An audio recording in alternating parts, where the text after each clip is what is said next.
రెండోసారి అధ్యక్ష బాధ్యతలు చేపట్టిన తర్వాత ట్రంప్ చుక్కలు చూపిస్తున్నాడు, ఎస్పెషల్లీ భారతీయులకు అలాగే పొరుగు దేశాలకు. ట్రేడ్ వార్తో ఓ వార్నింగ్ ఇచ్చినటువంటి ట్రంప్ ఎందుకో వెనకబడ్డాడు. అలాగే H1B వీసాల విషయంలోనూ అలాగే OPT విషయంలోనూ. అమెరికాలో స్కిల్డ్ లేబర్ అలాగే ఇంటెలిజెన్స్ తక్కువగా ఉన్నారు, మనకు మేధస్సు కావాల్సిందే అంటున్నాడు ట్రంప్. ఎందుకని ట్రంప్ ఇలా రకరకాలుగా మాట్లాడుతున్నాడు? అసలు ట్రంప్ తీసుకునే నిర్ణయాలపై ఇండియాలో విద్యార్థులపై ఏ విధంగా ఎఫెక్ట్ పడుతుంది అనేటువంటి దానిపై ఇన్ డీటెయిల్గా ఇన్ డెప్త్గా డిస్కస్ చేద్దాం. Telangana development forum ex president doctor Gade Gopal Reddy గారితో. సార్ నమస్తే. నమస్తే సార్, ఏంటి ట్రంప్ తీసుకునే నిర్ణయాలు ఇండియన్ స్టూడెంట్స్ని ఎఫెక్ట్ చేస్తున్నాయి, కానీ ఒక దగ్గర ఒక మాట మీద ఉండట్లేదు ట్రంప్. ఎందుకు ఇలా మారుతున్నాడు? ఎందుకు ఇలా ఫ్లెక్సిబుల్గా అవుతున్నాడు? చూడండి, ట్రంప్ ఈజ్ వెరీ ఆటోక్రాటిక్, తర్వాత డిఫరెంట్ టైప్ ఆఫ్ ప్రెసిడెంట్.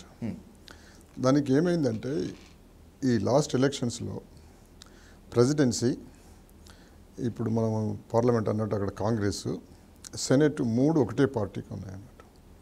ఆ చెక్స్ అండ్ బ్యాలెన్సెస్ తగ్గినాయి అన్నట్టు. చెక్స్ అండ్ బ్యాలెన్సెస్ తగ్గిన తర్వాత ఒకటే పార్టీ ఉంది కనుక తను ఇలా విచ్చలవిడిగా ఇష్టం వచ్చినట్టు నేను పాలసీస్ చేస్తాను ఒక భావనతో ఉండన్నట్టు. ఆ పాలసీస్ కూడా ఇట్లా కొట్టి చూసాడు అన్నట్టు. ఒకటి నిజానికి ఏమైందంటే ట్రంప్ వచ్చినప్పుడు అమెరికా బడ్జెట్లో కూడా budget deficit every year increase అవుతుంది అన్నట్టు.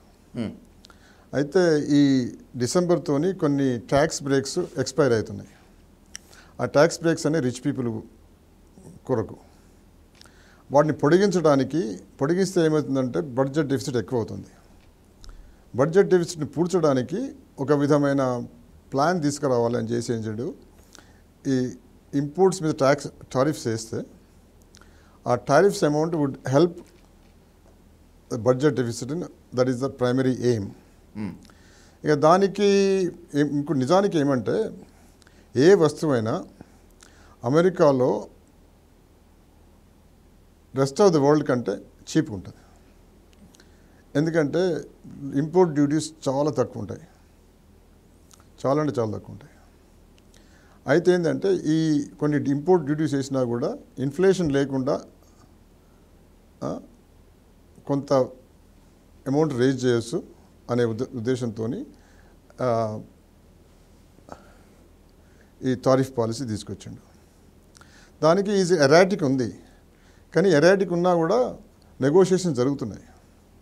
Most of the countries negotiate చేసి ఒక టారిఫ్స్ లిమిట్ చేసుకున్నారు అన్నట్టు. అది ఇండియా చేయలేకపోవడానికి కొన్ని కారణాలు ఉన్నాయి. కొన్ని కారణాలు ఏంటి అంటే, ఈ నా ఉద్దేశంలో ట్రంప్ అండ్ మోడీ మధ్య పర్సనల్ రిలేషన్షిప్ ఎఫెక్ట్ అయింది. ఎలా ఎఫెక్ట్ అయిందంటే, ఆపరేషన్ సింధూర్ తర్వాత సీజ్ ఫైర్ అయినప్పుడు నాతోని సీజ్ ఫైర్ అయిందని ట్రంప్ చెప్పుకోవడము మోడీకి నచ్చలేదు. ఓకే, అదొకటి, అదే ఒక ముఖ్య కారణము. దాని తర్వాత ఈ G7 సమ్మిట్ అప్పుడు మోడీ కెనడాకి పోయినప్పుడు ఆ మీటింగ్లో ఒకటే రోజు ట్రంప్ ఉండి వెళ్ళిపోయాడు, మోడీతో మాట్లాడలేదు. మళ్ళీ మోడీని ఇన్వైట్ చేసిండు, నువ్వు తిరిగి వెళ్ళేటప్పుడు వైట్ హౌస్ దగ్గర ఆగిపోమని. కానీ అదే కంటే ఒక రోజు ముందు యాసిఫ్ మునీర్ పాకిస్తాన్ ఆర్మీ చీఫ్ను కూడా లంచ్కి పిలిచిండు అన్నట్టు. అయితే యాసిఫ్ మునీర్ని పిలిచింది మన ఇండియాని దృక్పథంలో ఉంచుకొని కాదు, వాళ్ళకు జియో పొలిటికల్గా పాకిస్తాన్ అవసరం ఉంది మళ్ళీ. ఎందుకంటే పాకిస్తాన్ పోయి మళ్ళీ చైనా క్యాంపులో పడుతుందని. ఓకే, దాంతో ఏమైందో కానీ భావన ఏంటంటే మోడీ ట్రంప్ మధ్యలో ఇద్దరు ఒకే రకమైన పర్సనాలిటీస్ కనుక ఇదే అయిందని. తర్వాత ఏమైందంటే ఆ ట్రేడ్ రిలేషన్స్ నెగోషియేషన్ ఒక స్టేజ్కి వచ్చినాయి అన్నట్టు. ఆ స్టేజ్కి వచ్చిన తర్వాత కొన్ని ఎగ్జామ్షన్స్కు మనం డిసైడ్ చేసుకోవడానికి ఇద్దరి మధ్య అవగాహన అవసరం ఉండే అన్నట్టు. ఆ అవగాహనలో ట్రంప్ 4 times నేను ఫోన్ చేశాను, అయినా కూడా ఇండియా కాల్ తీసుకోలేదని చెప్పిండు, తనే చెప్పిండు. దీంతో స్టేల్మేట్ వచ్చి ఏదైతే 25% టారిఫ్స్ వేస్తున్నామన్నారో except IT imports and pharmaceutical తప్పితే స్టాండ్ స్టిల్ అన్నారు. దీనికి తోడు ఏమైందంటే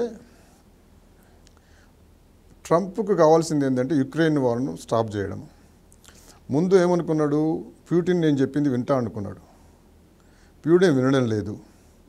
ప్యూటిన్ మీద ఫైనాన్షియల్ ప్రెషర్స్ తీసుకురావాలి, అప్పుడన్నా కొంత వింటాడేమో, యుక్రెయిన్లో సీజ్ ఫైర్ అవుతుందనో ఒక ప్లాన్తో నుండి ఇండియాని ఏమడిగిందంటే మీరు ఇంపోర్ట్ చేసుకుంటున్నారు ఆయిల్, అది స్టాప్ చేయండి. నిజానికి ఏంటంటే మన ఇండియా ఇంపోర్ట్ చేసుకునే ఆయిల్ మన కొరకు కాదు, అది మన దగ్గర ఉన్న కొన్ని కంపెనీస్ ఇంపోర్ట్ చేసుకొని రిఫైన్ చేసి మళ్ళీ బయటకు అమ్ముకుంటున్నారు. ఓకే, అది ఆ కంపెనీస్కి లాభదాయకంగా ఉంది అన్నట్టు. మీరు ప్రాఫిట్ కొరకు ఇంపోర్ట్ చేసుకుంటున్నారు, అవసరాల కొరకు కాదు, కనుక మీరు ఆ పాలసీ మార్చుకోండి అని మనం అడిగిండ్రు. దట్ ఈజ్ నిజం. అప్పుడు మనం ఏమన్నాము, ఇది మా సోవరెన్ రైట్, మేము ఇష్టం వచ్చినట్టు చేసుకుంటాం, నువ్వెవరు అంటానికి అన్నట్టు ఒక నెరేటివ్ క్రియేట్ చేసినాం మనం. క్రియేట్ చేసేవారికి ఏమైంది, ఆయన ఏం చేసిండు, అడిషనల్ 25% టారిఫ్స్ ప్యూనిటివ్ డ్యామేజెస్ని వేసాడు. ఆ స్టేల్మేట్లో ఉంది. ఇప్పుడు మళ్ళీ నెగోషియేషన్ స్టార్ట్ అయినాయి, ఏదో ఒక అగ్రిమెంట్ వస్తుంది. తర్వాత వెనికిడి ఏంటంటే మనము ఆల్రెడీ ఇంపోర్ట్స్ తక్కువ చేసినాము, అది తక్కువ చేసిన క్రమంగా తక్కువతో వస్తుంది. మన యుక్రెయిన్ వార్ స్టేజ్కి పోవచ్చు. అంతకుముందు 20%, 2% ఉండే మన ఇంపోర్ట్స్, 30% వరకు పోయినాయి అన్నట్టు మన ఇంపోర్ట్స్, రష్యన్ ఇంపోర్ట్స్. అవి తగ్గుతాయి. తగ్గినప్పుడు ట్రంప్ తన పాలసీ మార్చుకుంటాడు, ఒక ట్రేడ్ నెగోషియేషన్స్ వస్తాయి. And this is the status of affairs అన్నట్టు. ఈ ఇంటర్నల్ అఫేర్స్, ఈ international affairs effect Indian students మీద పడుతుందా? నో, Indian students issue is totally different. Okay, ఇప్పుడు చెప్తాబడండి, ఇప్పుడు యుఎస్ ఎకానమీ ఇప్పుడు ఈ లాస్ట్ ఫ్యూ ఇయర్స్ వరకు ఒక ఎవ్రీ ఇయర్ ఏమవుతుందంటే వాళ్ళ అవసరాల కొరకు H1B వీసా, ఒక వర్కింగ్ వీసాని క్రియేట్ చేసిండ్రు. దానికి ఒక 65,000 కోటాస్ తీసుకుందాము అని చెప్పి అమెరికన్ గవర్నమెంట్ ఉంటుంది. ఆ 65,000 కోటాలో ఆల్మోస్ట్ 75% ఇండియన్సే ఉంటారు. ఆ 75% ఇండియన్స్లో మళ్ళా 70%, 60% తెలుగు వాళ్ళే ఉంటారు. ఓకే, అయితే ఏమైందంటే ఇప్పుడు 2 lakh స్టూడెంట్స్ వస్తుంటారు ఎవ్రీ ఇయర్.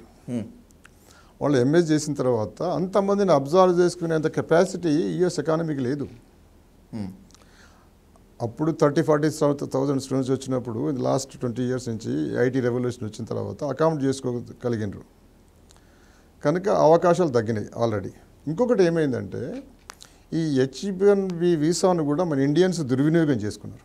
కొంతమంది H1B వీసా మీద తీసుకొని బెంచ్ మీద పెట్టి వాళ్ళ పేరు మీద కంపెనీస్ నుంచి ఎక్కువ డబ్బులు తీసుకొని కొన్ని దుర్వినియోగం జరిగింది అన్నట్టు. ఆ దుర్వినియోగము వాళ్ళ దృష్టికి వచ్చింది. ఆ దృష్టికి వచ్చి చేంజెస్ తీసుకురావాలి, మీరు రియల్ నీడ్ ఉంటేనే 100,000 డిపాజిట్ పెట్టాలి అని. దాని తర్వాత ఏదైతే లిబరల్గా ఈ H1B ఇచ్చినారో వాడిని కొంచెం క్రమబద్ధీకరణ చేసుకుంటున్నారు. అది వాళ్ళ అవసరాలను బట్టి ఉంటుంది అన్నట్టు.